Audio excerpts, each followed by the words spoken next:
Next, we're going to connect the Wi-Fi module to the system. The way you'll start, this will probably be already connected. It'll take a few moments to catch up. As you can see, there are 2 lights inside, now 3. There should be 4 lights lit when this Wi-Fi module is communicating with the control. So since we just plugged this in, we want the control to acknowledge that this Wi-Fi device is in the formula. So if we hit memory 1 to start it, the control will now look for this control, and now it found it. A 4th light just came on blinking. So with that said, let's take a look at the tools menu and make sure that this control or this device is really connected. So if we go to devices, if we go to next screen, all the way at the bottom, external remote, version 301 is what I'm using here. Your version may be different, but the key is to make sure it does say a version number, not a no. So we know this is connected.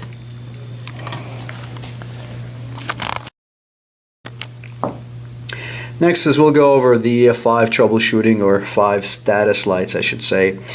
The bottom light, and I have the owner's manual right in front of me, and I suggest one has that with them just to explain everything. But the lowest light, bottoms up, is a red light, and that is the power light. That tells us that this Wi-Fi module is seeing power.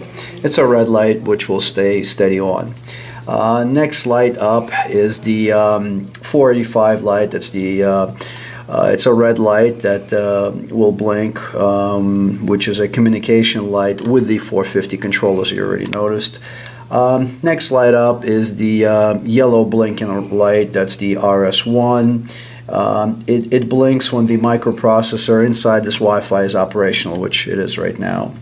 The next light, which is out, that is a Wi-Fi light. Normally it's a green light which will illuminate and blink when it's configured to work with your home Wi-Fi network. We have not configured it yet, hence why it is off.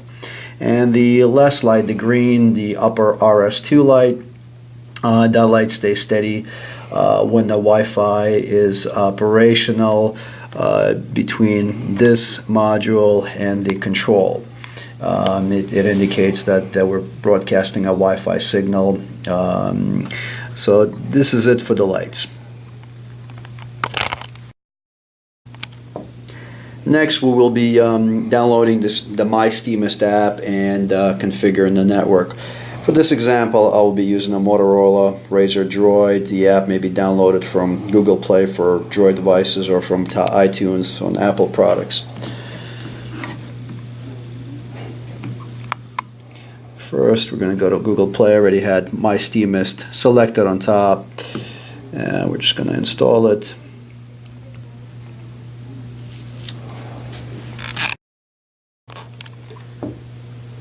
Before we open up the Steamist app, the next step we need to do is connect our phone to the Wi-Fi module instead of our home network. So we actually have to log off our home network.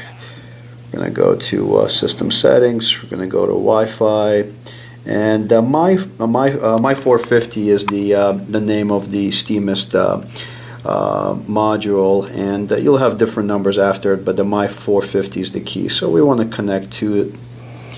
So right now just disconnecting off where we were, and we're going to wait until it connects to the 450 module Wi-Fi.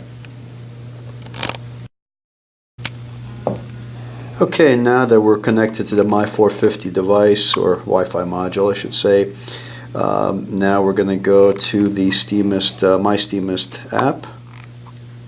I will search for this Wi-Fi interface, and I just found it. We have Steamist, we have the time. We're still not configured. This will not work yet.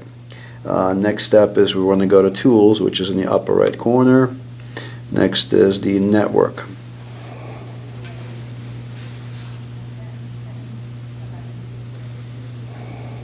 Just need to give it a few moments to link up, and we have a few. We have to now select the Wi-Fi network.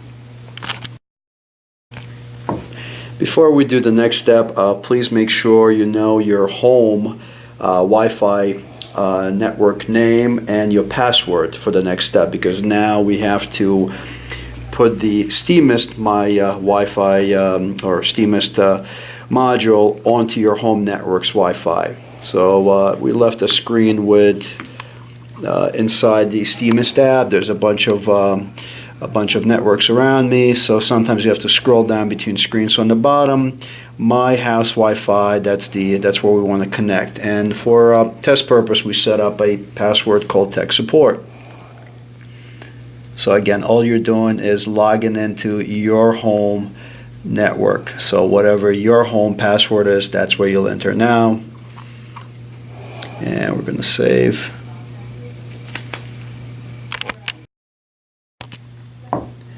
Next is we want to take a look at the Wi-Fi module, and if you notice, the lights changed. The upper light is now solid green. That's our RS2 light, and so that tells us that this Wi-Fi module has been successfully connected to your home Wi-Fi.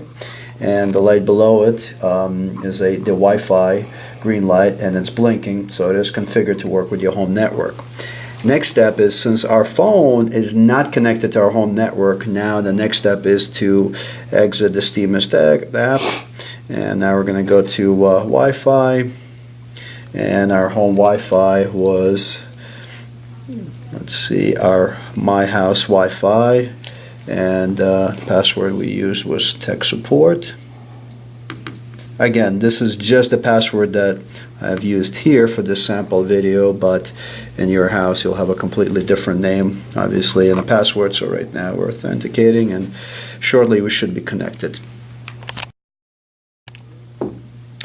Next is we want now that the Wi-Fi is configured to our home network, now we need to configure or log back into our home Wi-Fi from our portable device. So first we want to close this app. We want to back out of it completely. Okay, once we're back out of it on a Droid device, this is how you physically close the app, or one of the ways.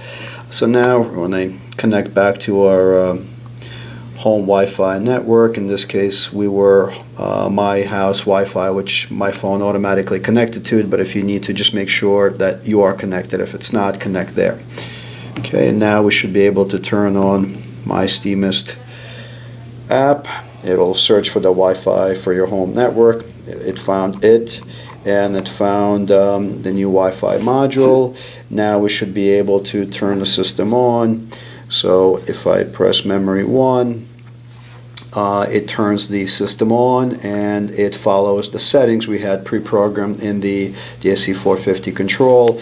And this is a safety timer. In the event someone left the steam room door open, the maximum time the steam will run is for 15 minutes. So it gives you 15 minutes to get to the inside of the steam room and to this control to acknowledge that yes, you are present, you are there, you really do want to take a steam bath. So once you make it to the control, you would just press memory 1, and now it continues the rest of your cycle. In this instance, we had a 28 or 30 minute or 28 minute start time, and that's really it. If we wanted to shut it off, we go back to the app and we shut it off, and the screen goes back to off. This completes this exercise.